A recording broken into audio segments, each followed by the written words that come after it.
Exercise 8.1 और question number कितना है 2। क्वेश्चन कहता है कि सिद्ध कीजिए कि एक वर्ग के विकर्ण बराबर होते हैं और परस्पर समकोण पर समद्विभाजित करते हैं। क्या सिद्ध करना है? एक वर्ग है, ठीक है, और इस वर्ग के जो विकर्ण हैं ये आपस में क्या होते हैं? बराबर होते हैं और एक दूसरे को क्या करता है? समकोण पर समद्विभाजित करता है। ये हमें सिद्ध करना है, ठीक है। यानी आपको केवल क्या बताया गया कि ए बी सी डी एक वर्ग है और इस वर्ग में क्या होता है? चारों भुजाएं बराबर और प्रत्येक कोण 90 डिग्री। बस इतना आपको दिया हुआ है। आपको दिया हुआ है कि A B B C C D और ए डी ये चारों भुजाएं आपस में क्या है? बराबर हैं और ये प्रत्येक कोण जो है वह कितना डिग्री है? 90 डिग्री। बस इतना दिया हुआ है, ठीक है। और इसमें आपको सिद्ध करना है कि इसके विकर्ण आपस में बराबर होते हैं। ये पहला प्रश्न, अर्थात AC और BD दोनों बराबर है। दूसरा, परस्पर समकोण पर समद्विभाजित करता है, यानी एक दूसरे को क्या करता है? समद्विभाजित भी करता है और साथ ही साथ कितना डिग्री कोण बनाता है? 90 डिग्री कोण बनाता है। अर्थात हमें इस प्रश्न में 3 चीज सिद्ध करना है। पहला चीज सिद्ध करना है कि AC और BD आपस में बराबर है। दूसरा सिद्ध करना है कि विकर्ण एक दूसरे को समद्विभाजित करते हैं, अर्थात OA बराबर OC और OB बराबर OD। और तीसरा चीज सिद्ध करना है कि विकर्ण एक दूसरे पर परस्पर लंब हैं। क्या है? लंब है। अर्थात यहाँ पर जो कोण बन रहा है इस चारों बिंदु पर ये कितना डिग्री है? 90 डिग्री। ये हमें सिद्ध करना है, ठीक है। तो एक एक करके तीनों प्रश्नों को हम लोग सिद्ध करेंगे। तो सबसे पहले क्या करेंगे? लिखते हैं। क्या लिखेंगे? दिया है, क्या दिया हुआ है कि ABCD एक क्या है? वर्ग है। ABCD एक वर्ग है और वर्ग है और इसमें क्या हो जाएगा बताओ? जब वर्ग है तो AB बराबर होगा किसके? BC बराबर CD बराबर किसके? AD। ये चारों भुजाएं आपस में बराबर। और क्या होगा बताओ? कौन A बराबर कौन B बराबर कौन C बराबर कौन D, ये बराबर कितना डिग्री? 90 डिग्री। और जब आपको बोला गया वर्ग है तो वर्ग में आप ये 2 बातें ध्यान रखेंगे, इसके चारों भुजाएं आपस में बराबर होते हैं और प्रत्येक कोण 90 डिग्री होता है। ये 2 चीज दिया हुआ है, ठीक है। आपको सिद्ध करना है। क्या सिद्ध करना है? क्वेश्चन नंबर 1 कि विकर्ण बराबर होते हैं। विकर्ण बराबर होते हैं अर्थात AC बराबर BD। दूसरा नंबर आपको सिद्ध करना है कि विकर्ण परस्पर लंब पर समद्विभाजित करते हैं, अर्थात समद्विभाजित कर रहे हैं अर्थात OA इक्वल है किसके? OC के और OB इक्वल है किसके? OD। ये क्या बता रहा है? समद्विभाजित करता है। और तीसरा चीज हमको सिद्ध करना है कि ये परस्पर क्या है? एक दूसरे के लंब है, अर्थात कौन AOD बराबर कौन AOB बराबर कौन BOC बराबर कौन COD। ये सब कितना डिग्री है? 90 डिग्री। यदि हमारा एक कोण 90 आ जाता है तो बाकी चारों कोण भी 90 डिग्री हो जाएगा। होगा कि नहीं होगा? क्यों? क्योंकि ये दोनों शीर्षाभिमुख कोण है। ये 90 होगा तो ये भी कितना होगा? क्योंकि रैखिक युग्म ये दोनों मिला के 180 होता है, तो जब ये 90 हो जाएगा तो इधर भी 90 और ये 90 होगा तो इसके सामने वाला जो शीर्षाभिमुख कोण है ये भी। अरे चारों आपको 90 नहीं लाना है, बस एक कोण 90 ले आएंगे, बाकी सब आपका 90 हो जाएगा, ठीक है। तो एक एक करके तीनों क्वेश्चन को हम लोग बनाएंगे। तो सबसे पहले हम इसके विकर्ण को बराबर करते हैं। किसको बराबर करेंगे? विकर्ण। अब देखो यहाँ पर विकर्ण जो बराबर हमें करना है उससे कौन सा त्रिभुज बन रहा है, ठीक है। यानी इसका जो विकर्ण है AC और BD ये किस त्रिभुज के भुजाएं हैं? AC त्रिभुज ABC का है और BD त्रिभुज DCB का। तो दोनों विकर्ण बराबर करने के लिए हम यही दोनों त्रिभुज को लेते हैं। तो सबसे पहले कौन सा त्रिभुज लेंगे बताओ? त्रिभुज ABC और त्रिभुज DCB में, ठीक है। इन दोनों त्रिभुज को जब लेते हैं और देखो इन दोनों में क्या क्या बराबर दिया हुआ है। सबसे पहला त्रिभुज ABC और DCB में AB और CD दोनों आपस में क्या होगा? बराबर होगा, यानी AB बराबर होगा किसके? CD। हम यहाँ जो लिखे हैं इसको समीकरण 1 और इसको समीकरण 2 मान सकते हैं। ठीक है। तो ए बी और सी डी दोनों आपस में क्या है, बराबर है। कैसे बराबर है, समीकरण 1 से। यदि आप इसको समीकरण 1 नहीं मानेंगे, यहाँ पर क्या लिख सकते हैं कि ए बी और सी डी क्या है, वर्ग के भुजाएं हैं। क्या है, और वर्ग के भुजाएं सभी आपस में बराबर होती है। ठीक है, तो पहला चीज बराबर हो गया। दूसरा चीज देख सकते हैं कि ये जो भुजा बीसी है वह इन दोनों ट्रायंगल के लिए है कि नहीं है, यानी बीसी इक्वल है किसके, बीसी के। क्यों, ये क्या है, उभयनिष्ठ भुजा है इसीलिए। और दूसरा चीज ध्यान दो, हम ए भुजा लिए और ए भुजा लिए और इन दोनों के बीच का ए कौन, अर्थात कौन ए बी सी इक्वल है किसके, कौन डी सी बी के। क्यों बराबर है, देखो ये दोनों क्या है, 90 डिग्री है। समीकरण 2 से, या फिर ये दोनों समकोण है, इसीलिए दोनों कोण भी आपस में बराबर हुआ। लिख सकते हैं समीकरण 2 से, या फिर ये दोनों कोण क्या है, समकोण है, और प्रत्येक समकोण एक दूसरे के बराबर होता है। ठीक है, इस प्रकार से 3 चीज बराबर हो गया, 2 भुजाएं और 1 कोण। और यहाँ पर जो कोण है वह इन दोनों भुजा के बीच में है, इसीलिए क्या होगा बताओ, त्रिभुज ए बी सी सर्वांगसम होगा किस त्रिभुज डीसीबी के। कौन सा नियम से, एस ए एस नियम से। ठीक है, एस ए एस सर्वांगसमता नियम से ये दोनों त्रिभुज सर्वांगसम हो गया। और जब सर्वांगसम हो गया तो AC और BD, यानी इस त्रिभुज का AC और इस त्रिभुज का BD, ये दोनों आपस में AC इक्वल हो गया किसके, BD के। कहां से, CP सीटे से। ठीक है, अब हो सकता है कि इसका जरूरत हमें आगे आने वाले प्रश्न को सिद्ध करने में पड़े, इसीलिए हम क्या करते हैं, इसको मान लेते हैं इक्वेशन नंबर 3। ठीक है, अब देखो, अब दूसरा प्रश्न क्या है, OA बराबर करना है किसके, OC, और OB बराबर करना है OD।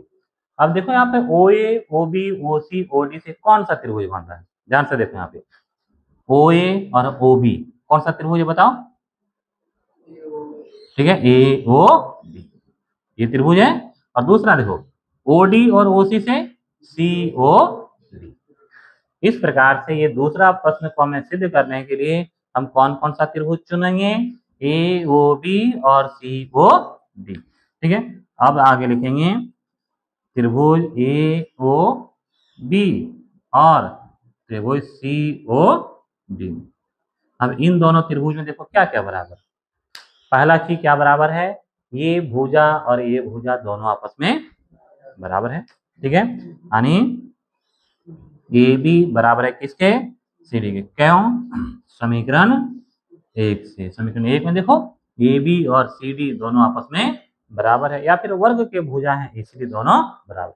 दूसरा ध्यान दो यहाँ पे, A कोण और A कोण दोनों बराबर होगा। इस कोण का नाम OAB और इस कोण का नाम OCB। ठीक है, यानी कोण OAB बराबर है किसके, OCD के। क्यों बराबर है, ठीक है, एक ऐसा कोण है, एकांतर कोण है, अल्टरनेट एंगल है इसीलिए। ठीक है, उसी प्रकार से दूसरा देखो, ये कोण और ये कोण ये दोनों भी आपस में बराबर है।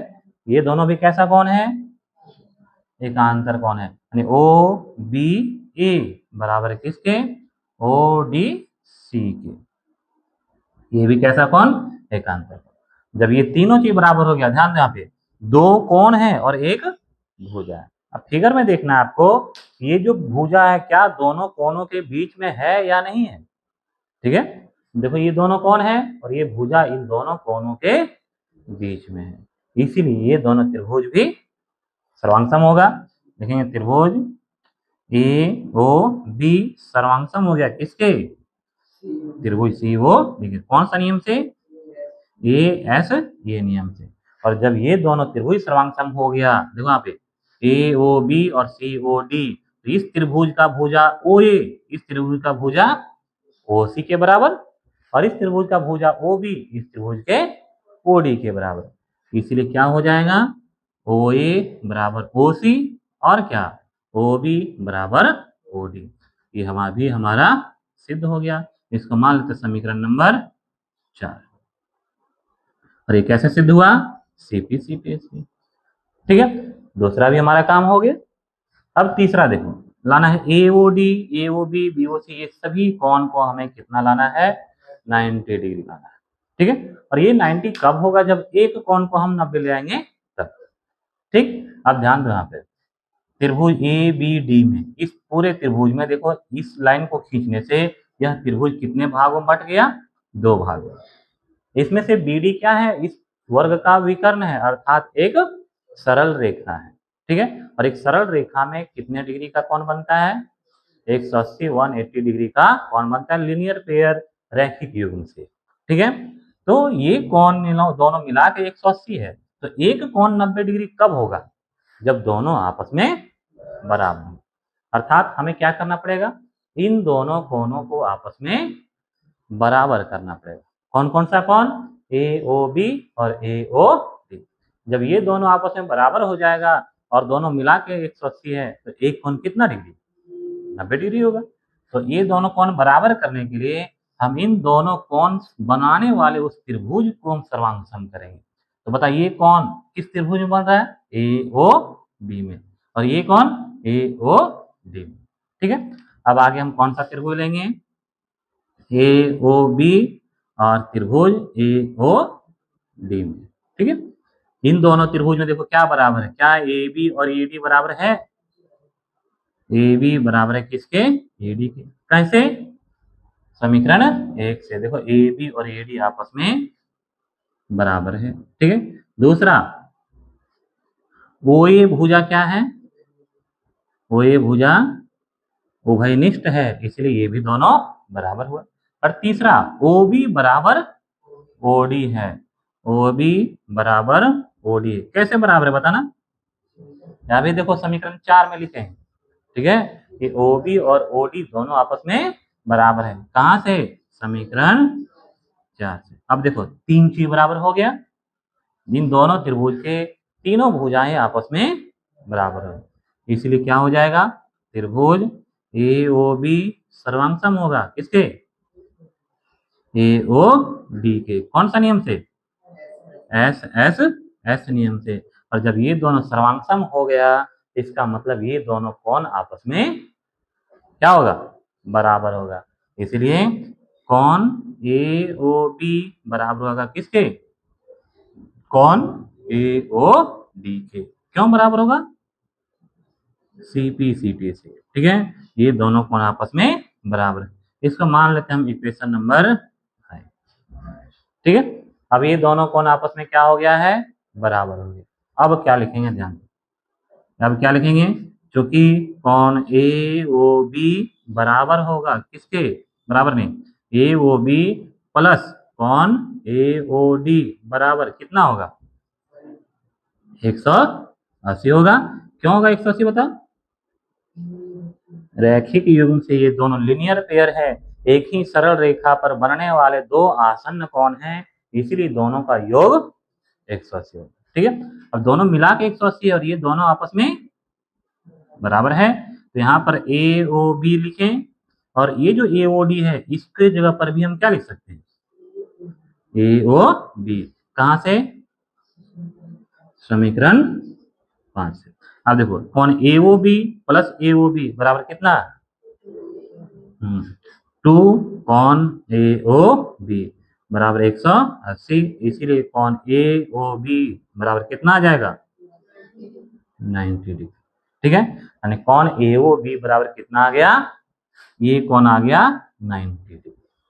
ठीक है, अब जब ये 90 है तो ये दोनों भी तो बराबर है आपस में, इसे ये भी कितना होगा 90, इसके सामने वाला ए कोण भी और इसके सामने वाला ए कोण भी 90 होगा। इस प्रकार से यहाँ पर ये चारों कोण कितना डिग्री, 90 डिग्री होगा। ठीक है, इसको हम मान लेते हैं कोण AOB बराबर कोण AOB बराबर कोण COD, यहाँ लिख देते हैं कोण AOB बराबर कोण COD बराबर कोण BOC, सभी कोण का नाम लिख देंगे। ठीक है, बराबर कौन सा कोण AOD बराबर कितना आ गया, 90 डिग्री।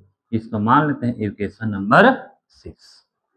ठीक है, अब ध्यान दो समीकरण नंबर 3, इन तीनों समीकरण से समीकरण नंबर 3 क्या कह रहा है कि विकर्ण आपस में बराबर है।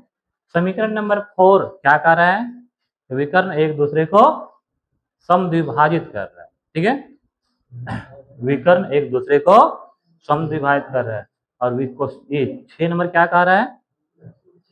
एक दूसरे पर लंब है। ठीक है, एक दूसरे पर लंब है। इस प्रकार से समीकरण 3, 4 और 6 से 3, 4 और 6 से इन तीनों को मिला करके हम क्या कह सकते हैं कि वर्ग के विकर्ण बराबर होते हैं और परस्पर एक दूसरे पर समकोण पर समद्विभाजित करते हैं, एक दूसरे पर लंब समद्विभाजित होते हैं। ठीक है, इस प्रकार से यह प्रश्न बनेगा।